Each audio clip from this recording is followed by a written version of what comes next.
Hi, everyone. Welcome back. Hopefully, you guys took a good break. Just a quick one. I'm going to go ahead and introduce our very first speaker to kick off our expo. Our speaker is Vincent Kim from Admission Masters. He was UCLA Political Science and UPenn Masters in Education, former UPenn Law School admissions officer, former UPenn JD MBA program coordinator, former Yale application reader, and the co-president of Admission Masters. He will be speaking about 2023 accepted students, analyzing case studies to top private universities. Vincent, take it away. All right. Thank you so much for that introduction. Once again, my name is Vincent. I'm a senior counselor here at Admission Masters. And today I want to talk with you guys about some case studies from some of our accepted students this past year who got into some of our nation's most selective universities. Specifically, I want to focus on four aspects of their applications that I feel like really helped contribute to the success of their applications. So that's what we're going to be reviewing today. Before we get started, just a quick introduction to Admission Masters. We were named the #1 educational consulting organization by a number of news outlets. We have former admissions officers from universities across the nation who work as our counselors here. We're a leader in boarding school and college admissions. We utilize a team-based approach where we have counselors from varying specialties, from accomplished writers to researchers who are able to offer specific specialties, skills to our students to help them as much as they can. We also have a personalized program for each of our students where we're trying to tailor our approach to each of their needs, their goals, their strengths, and their weaknesses.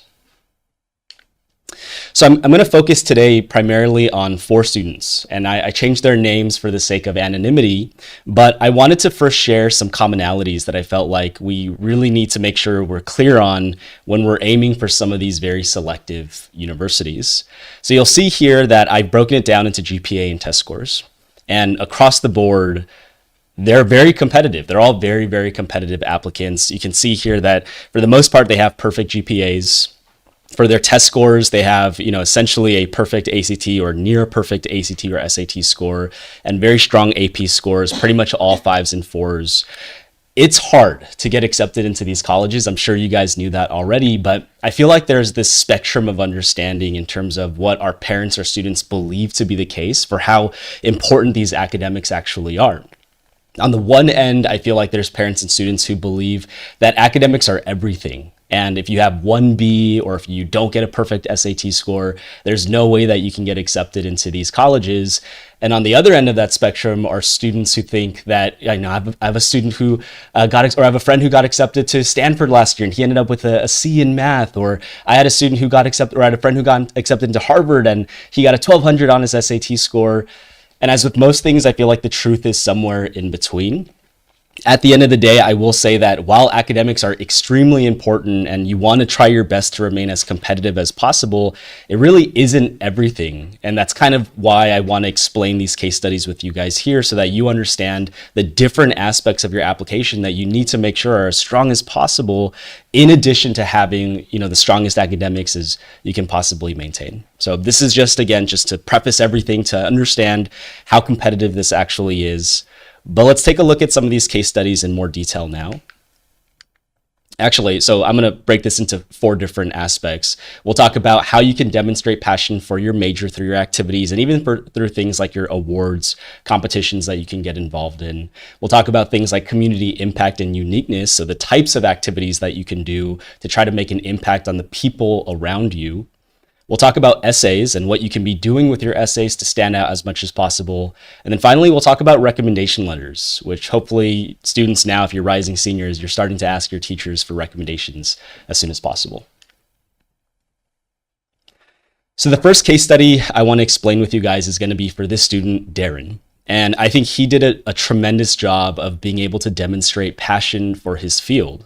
The major that he pursued, just for a little bit of context, he was a neuroscience and cognitive science major. He was accepted and decided to attend Harvard University. And just so that you can see this here, I pulled this literally directly from his common application. On the common application, which if you're not familiar is what you use to apply for the vast majority of colleges, you'll be given a space to put up to 10 of your best activities in order of most impressive or most important to the least important 1 to 10. In your activities, one of the primary goals that I feel like our students, or if you're working on your college application soon, one of the things that you should be prioritizing is figuring out how you can demonstrate interest in your major by getting involved and immersing yourself in experiences that are related to those fields. So if you're looking at this student here in particular, it starts off with his number one activity where he was the co-president of OC Science. You can see some numbers here, like he volunteered for over 700 hours, led 160 plus volunteers, helped 2,500 plus students in STEM, but even more than that, he helped to partner with local schools and national organizations. He co-authored a science activity book that he helped to publish through Amazon. Just immediately from the very beginning, you're seeing that this is a student who is very passionate about the STEM fields. In addition to that, he has actual research experience, which I feel like as high school students, many students do not have. And so immediately from having research experience, it can be very valuable. You'll notice here that the student attended the Rockefeller Summer Science Research Program, an extremely competitive research program which has about a 4% acceptance rate. He also interned at the UCI Lee Lab, where he did additional research within the field of biology. And all of this is to say, this is the type of student, just by looking at these activities, that he's the one who is going to reach out and ask or seek out these opportunities and try to take advantage of them so that he can learn more about the field that he believes he wants to pursue. On top of that, he was also involved in the Student Research Society as the president and the founder. And to me, I think this is great because not only does it demonstrate that he's very passionate about research, but he was also using this activity to bridge this accessibility gap between students who are looking for research mentors and professors who are also seeking out high school interns. I feel like a lot of high school students find it difficult to find these opportunities, so he played this middleman to help make this happen for other students. I think that did, again, a great job of demonstrating that, again, he was not just passionate about STEM, but he was also trying to figure out how he can share that passion with his peers at his school. Finally, he was the captain of his Portola High School Science Olympiad team. In addition to that, you'll see here some awards at the bottom. Not only was he very involved in these activities, he was very successful in these activities. He won 31 medals in Science Olympiad. He earned third place for the research article that he wrote for the Columbia Junior the Columbia Junior Science Journal Research Symposium for the work that he did at Rockefeller. He was a finalist for the Atlas Fellowship, and he was a semifinalist for USABO, the USA Biology Olympiad. All of these things, I think, do a great job of, yes, establishing that he is someone who works very hard and is someone who is willing to, put himself out there. But more than anything, the thing that I'm trying to stress to you guys here is that if you're planning on pursuing a major, which is typically a good idea, you need to be able to get involved in experiences that prove that you are actively seeking opportunities and that you're actually passionate about what you want to do. The second case study I want to explain to you guys will be the student Kelly. And I want to focus your attention on her community impact and the uniqueness of her activities specifically. So again, for a little bit of context, she was a product and industrial design major. Her minor, or second choice major rather, was gender and women's studies and sociology. She was accepted and attended Brown RISD's dual degree program. And there were a few things that stood out to me when I was working with her on building her applications. Obviously, she was someone who was extremely talented in art. We knew that from the very beginning. But what we wanted to figure out was how she could utilize her skills and her talents to make a meaningful impact on the community around her. So for her art portfolio specifically, instead of just highlighting her strengths, one of the things that she worked on was trying to design products that were specifically aimed at helping women. And I think this was a key aspect of why she might have been accepted to the dual degree program at Brown RISD, because she wasn't just someone with this crazy talent, but she demonstrated this inclination to use it. And that's something that every college is actively seeking within their students. She was also the founder and president of the Heart Club. You can see some of the things that she did here, leading and mediating discussions on relationship abuse, coordinating volunteer opportunities, donation drives, and once again, finding opportunities for her to utilize her passion for art in an effort to make an impact on her community and to help women. She was the design director for Women World, where she helped to provide resources and feminine products for women in need. And then finally, she also sought out an opportunity to work at Laura's House, which is a battered women's shelter, where she maintained customer donor volunteer relationships. She's talked with customers about Laura's House and its mission. What you should be paying attention to here when you're looking at these things, again, if you're imagining from how this is going to look on a college application, is you're trying to demonstrate what ways that you're using what you know, the knowledge you have, the skills that you have, the talent you possess, in order for you to, again, have some kind of impact on the people around you. That's what colleges ultimately want to see. And I want to say that being able to demonstrate that vision was a key aspect of what really made Kelly to stand out when she was applying for these colleges. Okay, so those were all related to primarily activities, but now I want to talk with you guys about essays. And of course, you will be writing a lot of essays when you're applying for these colleges. If you're not already aware, for the UCs, you're going to be given a space to write 4 out of 8 UC essays, 350 words each. For the common application, which is, like I said earlier, the most popular application you'll use to apply for your colleges, you'll be having to write a personal statement that's 650 words, in addition to each of your college's supplemental essays. So for example, for Stanford, you'll have an additional 8 essays. For Princeton and Yale, both of those colleges, you have an additional 8 essays. You'll be doing a lot of writing, needless to say. In all of these essays, however, you're being given an opportunity, right? Don't see it as a challenge, something that you have to just do and get over with. This should be a space for you to share something about yourself that colleges need to know. You don't want to squander this opportunity, because it really can help you to differentiate yourself from everyone else who's doing so well in their academics, who's doing very well in their activities. What else can you share?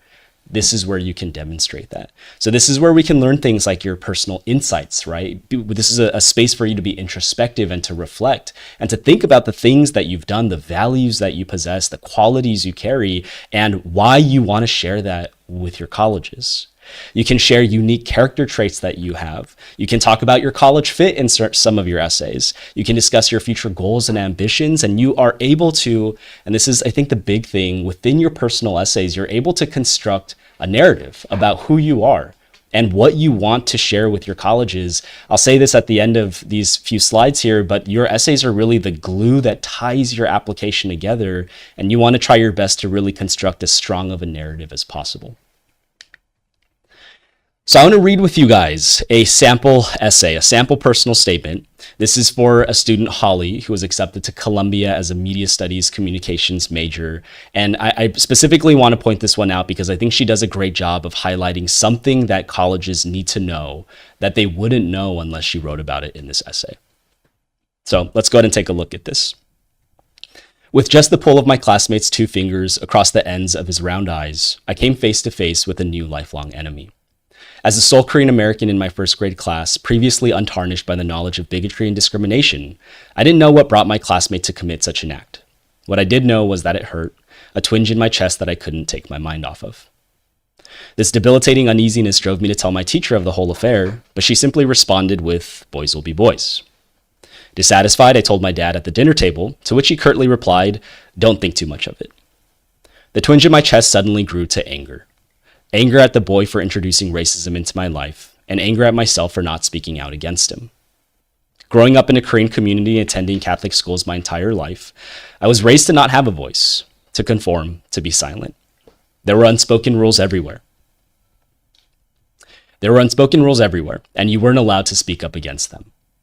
I learned these rules since birth. As Korean immigrants, my parents raised me with the values of orthodoxy and obedience from their home country.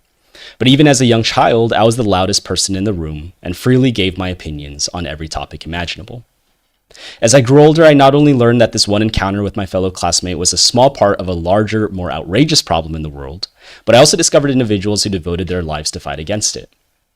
By observing the works of Ida B. Wells and W.E.B. Du Bois, and exploring the impact of the Freedom Riders, Little Rock Nine, and the Greensboro Four on civil rights, I delved into the brilliant perspectives of individuals who spoke out against the system of oppression and forced conformity. Reading, watching, and learning about their fight for freedom left me, a young child who questioned her own forced silence, awestruck. I felt energized to follow in their lead and utilize my own voice to lift my people. Today, I refuse to be silent. In contrast to the environment of compliance in which I was raised, my conscience and self break free from those restraints.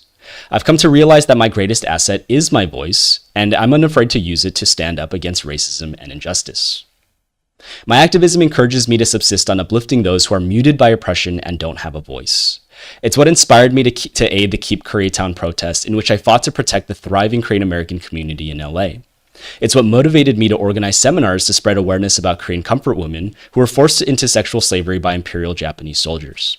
And it was the driving force behind why I worked with LAUSD and LA City Council officials to remove a mural of the Rising Sun flag, a symbol of unjust violence towards Koreans during World War II in the heart of Koreatown.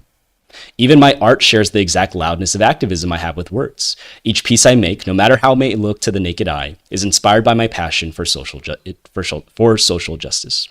Although my first grade self felt ire towards my classmates' insult, I now see the encounter in a new light, as I know that it galvanized me to strengthen my own voice. What once manifested in anger became empowerment, and in the face of injustice, I will not cower behind rage, but will rather be motivated to use my voice to tackle the issues I'm confronted with. In the years to come, I will surely face obstacles that attempt to suppress my voice. However, I am certain that against injustice, I will always be loud. I love this personal statement. I love it for a few reasons. I think there's some things that the student does very well within this essay. Obviously, it's very well written. But I think beyond that, the student does a great job of telling us some challenges that she experienced early in her life. For her, growing up in this religious community, in a very conservative household where women were raised to really not be able to speak, to not have a voice, and instead being able to demonstrate how she took the bull by its horn, so to speak, and was able to find ways to use her voice in a way that was very meaningful to her. In addition to that, like I said earlier before I read the essay, this personal statement is an opportunity for you to share something about yourself that colleges will never know. I think a big mistake that students make when they're writing their essays, especially when like helicopter parents are hovering over them and making them like talk about the gold medal they won in this swim meet or talk about the national debate championship they won. They want them to stress things that are already in their applications, in the activity section, for example. This is an opportunity for you to share something again that we don't otherwise know.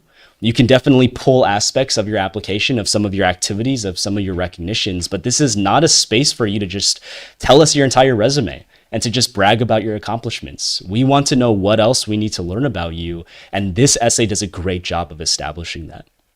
Like I said earlier too, this essay is the glue that holds her application together. If you remember from one of those paragraphs, one of those body paragraphs, let me jump back here.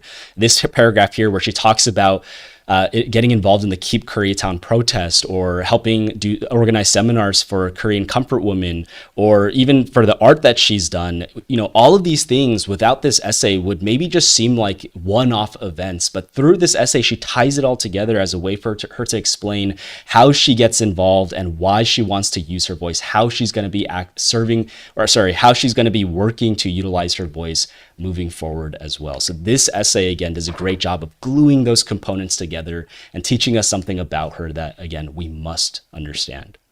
So tell us something we'll only know by reading your essay. When you're brainstorming now, even if you're not a rising senior, this is a time for you, whether you're a freshman, sophomore, or a junior, to reflect on your experiences.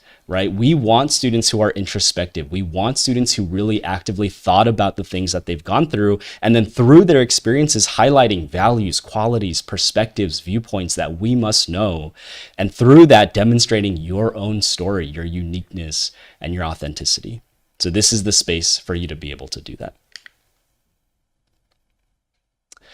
Okay, the final thing that I want to talk about with you guys today are going to be recommendation letters. And I'm going to be quite honest, when I was reading applications for schools like Yale, for instance, when I saw an Asian student, it was a dime a dozen to have a student who had really strong grades, who had amazing test scores, but I would then get to their recommendation letters and I would read things like, this student is really bright, but kind of shy. Or this student is someone who will excel in their academics, but didn't participate as much as I'd like him to. It's such a wasted opportunity. And if you're aiming for these very selective colleges, you have no choice but to have every facet of your application be as exceptional as possible. And again, for a lot of Asian students who tend to be a little bit quieter, a little bit more book smart, but maybe not as out there, these recommendation letters really can hurt them and can serve as red flags for their applications. So just so we're clear, for private schools, for most colleges, you will be asked to submit up to 1 to 2 academic recommendation letters. For some schools like Brown University, you're given a space to put up to 4 academic recommendation letters. That would be 2 required ones and additional 2 optional recommendations. You're also going to be asked to submit something called the counselor's secondary school report, which is their recommendation letter on your behalf as well. So if you're, whatever grade you're in right now, you should be asking yourself, if I needed recommendation letters today, do I know who I would ask?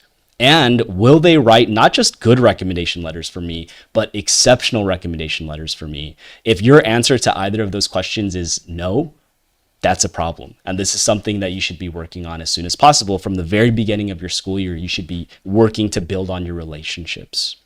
Just so that you're aware, for the UCs, you don't need any recommendation letters, but some schools like Berkeley, for example, could ask you for a recommendation after your application submitted if they feel like they need more information from you too. So what I want to do here is I want to show you what an exceptional recommendation letter actually looks like. Right? Again, in most cases for teachers who write these kind of average, mediocre recommendations, they end up being very short, very, to the point, lacking specifics. I'll talk about some of that in a few moments, but I want you to really carefully pay attention to the type of recommendation letter that can help you to stand out to your colleges. So for our final case study today, let's take a look at Eric. He was a STS, which is a science, technology, and society major, an interdisciplinary major that's offered at some colleges. He was an STS major. Bioethics, biology were his second and third choices. He ended up attending Yale. And this is the recommendation letter he received from his calculus teacher. It is a great pleasure for me to recommend Eric for admission to your university. He is one of the most extraordinary students I've encountered in 20 years of teaching. I taught Eric AP Calculus last year as a 10th grader, and he was one of the very top students in an extremely able group of mostly seniors. He has a high aptitude for math and was very much involved in his work, applying himself with persistence and dedication, and often going beyond the regular class assignments. Eric's abiding interest, however, is science. He has developed a series of strands for use in providing computerized drill and review in the basic skills and techniques of algebra and arithmetic, and has recently adapted these to other subjects. Eric's work in this area has been so original and significant that he's published a paper on it and delivered several lectures to professionals in other parts of the country. This is a phenomenal accomplishment for anyone, especially a young man in rural Pennsylvania. It is also worth noting that both last year and this year, Eric taught math to a 10th grade class of mine for 2 weeks. He took over completely, preparing lectures, assignments, and tests with great care and thought. His lectures were clear and well organized, and it was obvious that he had expended a great deal of effort to make the course the success that it was. Eric's personal qualities are as impressive as his intellectual accomplishments. An extremely kind, sensitive, and sensible boy, he has had a difficult family situation for a few years now. He provides emotional support to his mother through her battle with cancer without allowing the situation to undermine his own stability and accomplishments. He has exhausted all that we have to offer him in this small community, and the maturity that he has demonstrated leads me to believe him capable of entering college a year early, as he now plans to do. I sincerely hope that you will be able to offer him a place in your freshman class. There's a few things about this recommendation letter that I feel like this really stands out in comparison to, again, what I feel like are most average or mediocre recommendations. Most of the time, when I'm reading a recommendation letter from a student, again, an Asian student typically who is very smart but just doesn't have, a great relationship with their teachers, it ends up sounding like a very generic template response. And what do I mean by that? It means you could have removed the name and put in any name into that recommendation letter, and it would have still worked. It lacks specifics. It's short, it's impersonal, it's unenthusiastic, and it can kill your application if that ends up happening, because so many other competitive applicants will have people who are willing to speak on their behalf and write these amazing recommendation letters. So when you have rec letters that really don't provide that much insight into the student, when you have recommendation letters that don't use powerful, enthusiastic language, it really, again, hurts your application.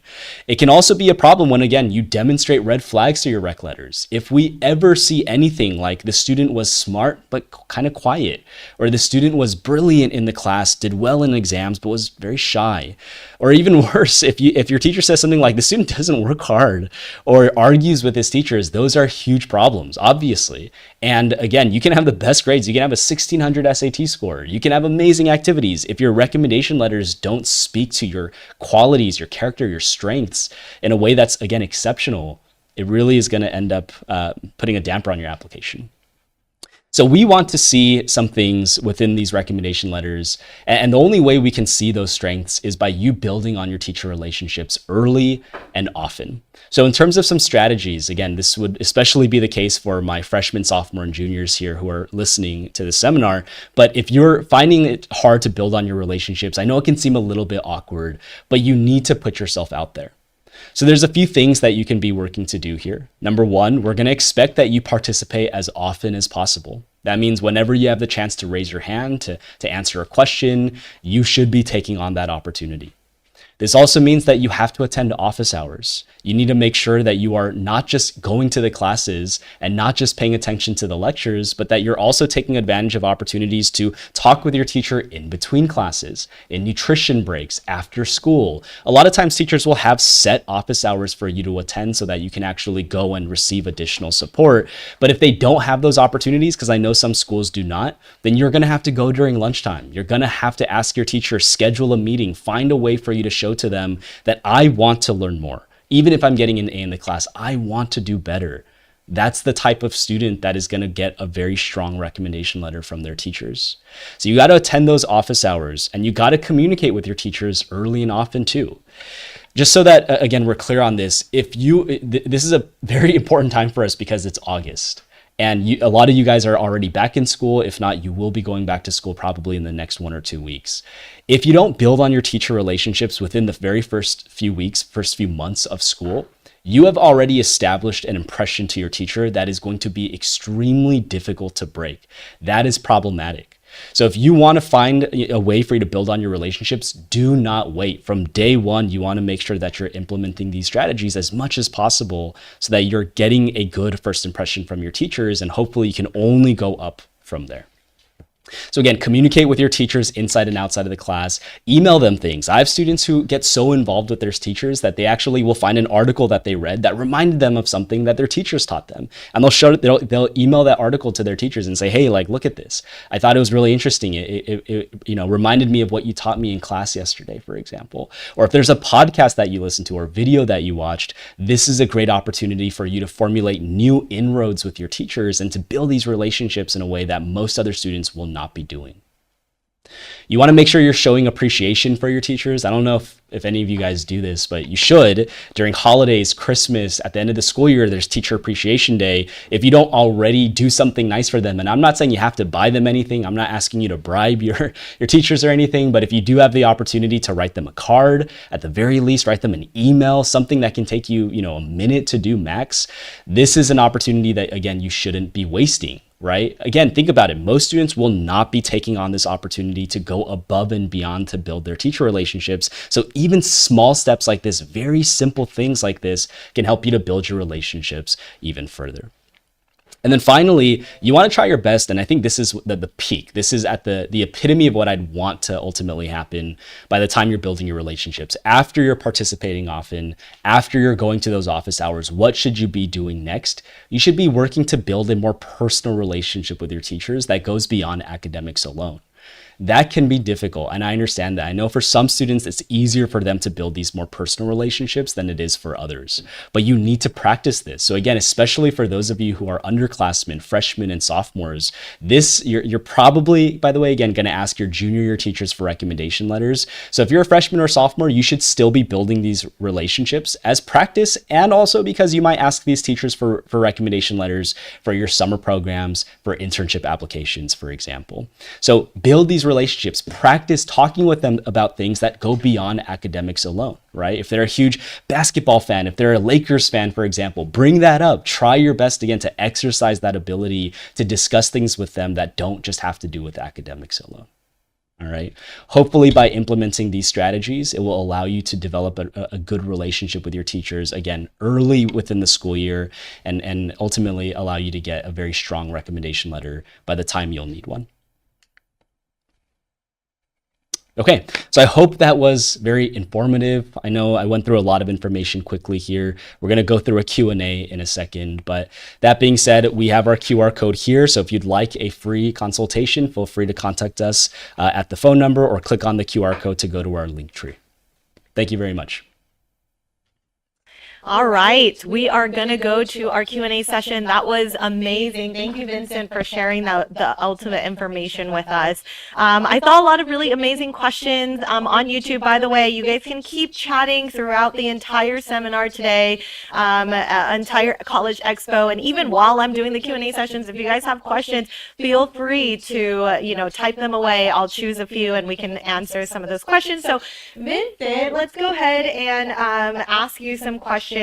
One of the questions that people asked was, what should I consider when I start to decide my major? And when should I start thinking about my major? Got it. So for major, it depends, I guess, on what year maybe you are, but you should be making sure that you're figuring out, if you have no idea what direction you want to go into, that you're taking on different opportunities. As freshmen or sophomores, my biggest piece of advice is that you're never really going to know what you like or what you enjoy unless you try different things. That means going out and experimenting. That means getting involved in different clubs, in different organizations. If you feel like you have a skill or something that you're great at, maybe you love filmmaking, for example, video production, that means finding opportunities like internships or research for you to get involved in so that you can learn more about the process and see again if this is a passion that you'd want to learn more about. Thank you so much. That's really, really helpful. Okay, what kind of activities do colleges, reputable universities consider to be the most challenging? The most challenging activities. I feel like if you're getting involved at the highest level in anything, challenging, is kind of subjective, but we want to see the success that you've had in it. And we know that at the highest levels is where typically you're going to have the greatest challenges. So that means if you're going to like an FBLA state competition, if you're going to a national debate tournament, if you're getting involved in the highest levels of sports, for example, it's really, I think, in you succeeding at the highest level, or at least competing at the highest level, that we can see what is more challenging. I think it's a little bit tough to say, like, one aspect, maybe going to a national debate tournament is more challenging than going to, doing the USABO exam, for example. So it's a little bit tough to say and to compare those things. But I would say, again, if you're competing at the highest level, you're probably doing a great job of highlighting the fact that you're taking on these challenges and competing at the highest level. I love that. We're getting so many questions that are coming in, so let's ask a few more. How much weight do colleges put on accolades like volunteer awards? It matters a lot. For the common application, you're going to be given a space to put up to 5 academic awards and honors. And hopefully you can at least fill up those spaces. But you also have to consider the fact that when you're applying for these colleges, you're going to be given a space for you to put in not just the awards, but also the level of the award. So if it's an international award or a national award, again, it's at the highest level, it will look more impressive. Underneath that would be state or regional awards. At the very bottom will be school level awards, like honor roll, for example. So these awards matter, and the greater the award, the higher the level of the award, the better it's going to look for your college applications. Once you're aiming for these extremely selective colleges, you're inevitably going to be competing against students who will have had hooks and who will have had this high level of success in something, right? So yes, it will matter a lot for these colleges. Thank you. Like I said, so many questions, amazing questions coming up. Can running a nonprofit help me with my chances of getting into an Ivy League? Nonprofits, I'm not going to say you can't do it. And I'm sure if you have a nonprofit that is, serving a community that maybe is being underserved, or if you're making an impact to your community in a way that, again, most people would not, yeah, a nonprofit could be very valuable. Just creating a nonprofit is not necessarily going to be doing you many favors, right? Especially now that a lot of students know, it's been over a decade now where students have started creating nonprofits. I'm not going to say it's overdone, but it's being done more often. So just the plain, ability for you to create an organization, that's great. It's a good start. But what you accomplish through it honestly matters a lot more than just creating the organization to begin with. Awesome. We still have time, guys, so we're going to keep asking questions. Should a student get recommendations from both STEM and humanities-focused teachers? My number one piece of advice, and this will depend on the college. Some schools, like, for example, MIT, Caltech, and Harvey Mudd, will require you to have one STEM recommendation letter and one humanities or social science recommendation letter. In most cases, they don't have strict requirements like that. And while it can be nice for you to have recommendations from teachers of varying fields, it can kind of provide new insight into you as a student. It's not necessary. And honestly, again, my number one advice would be ask the teachers that you have the best relationships with and who you are confident will write you the strongest recommendation letters. So if that means it's a math and a science teacher, or if that means it's an English and a history teacher, honestly, I'm fine with it if you are confident that those are the two people who will write you the best recommendations. So clear. Okay. What should I do with an accolade that is very prestigious, but doesn't necessarily have to do with my major direction or what I'm trying to study in college, into their narrative or field of study? Got it. What should you do with it? I mean, if it's a very prestigious award, put it in. It's not like everything that you do has to be related to your field of study. You definitely want a few key components of your application, your activities, your awards to tie into the major you want to pursue. But if you did something, let's say you're a biology major, but you have this amazing, I don't know, like a journalism, award. Maybe you won something for an essay competition. Put it in. That's fine. That's great, right? If anything, that will only demonstrate more color to your application. And that's something that as college admissions officers, we're looking for as well. I love this question because I think that there's a lot of people out there that are really concerned about affirmative action. And there's a question about affirmative action. So with affirmative action, is it good for us to describe our race and other information in an essay or personal insight question? Is it good for you to talk about your race? I guess it depends on what your race is. I want to say if you're, again, I'm assuming mostly Asian, I would find it strange for you to just talk about your race to begin with, right? Unless for some reason you needed to explain how that context of you being raised Korean, for instance, really influenced your story. But there's no need for you to just outwardly say, oh, by the way, I'm Korean, right? Or something along those lines. But what we're finding is that a lot of colleges, including Harvard and Brown, for example, are implementing changes to the essays that they've added to their applications this year to try and learn more about diversity without actively having to ask students about their race. That diversity, by the way, can go beyond your race. So you can, again, if you have something very important you want to share about your Korean American identity and you think that's a key component of your story that you want to tell, then I encourage you to tell it, but there can be more than just your race that you can talk about to try to demonstrate what makes you a diverse candidate for these colleges, right? Perhaps that's your religion. Perhaps that's your socioeconomic background. Perhaps that's even a perspective that you bring in based on an activity that you've had. Diversity spans so many different definitions, so I'd encourage everyone to think beyond just the race alone.